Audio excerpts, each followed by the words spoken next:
ئەمڕۆ لێرەم بۆ ڕاگەیاندنی پرۆژەی ڕۆناکی کە یەکێکە لە گرنگترین پرۆژەکانی خزمەتگوزاری بۆ هاوڵاتیانی خۆشەویستی کوردستان. پرۆژە ڕووناکیەکەی پارتی و یەکێتی وەکو پرۆژەکانی دیکەیان کەوتۆتە بەر ڕەخنەی چین و توێژەکان و پێیان وایە جێبەجێکردنی زیاتر بۆ ڕاوڕوت و گیرفانتەکاندنە نەوە کارەبای 24 کاتژمێری.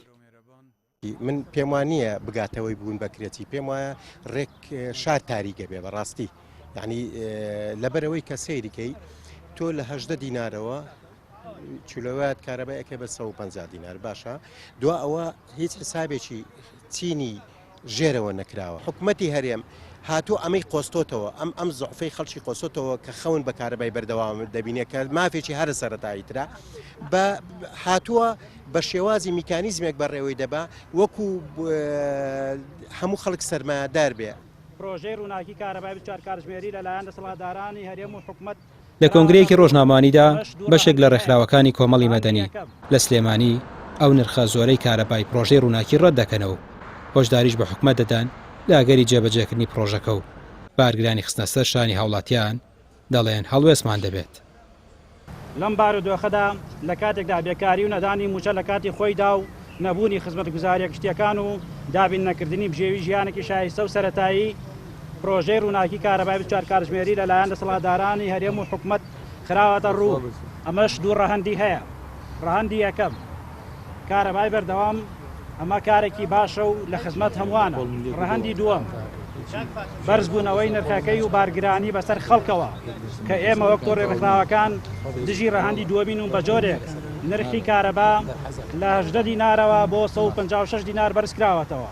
دەسەڵات و لایەنی پەیوەندیدار دەڵێن ئەگەر داواکانمان بە هەند وەرنەگرن هەموو ڕێکارێکی یاسایی و مەدەنی تونتر دەگرینە بەر بۆ ئەوەی فشارەکانمان جێگەی خۆی بگرێت بۆ نەهێشتنی قۆرخکاری و دروستکردنی قەیرانێکی تر.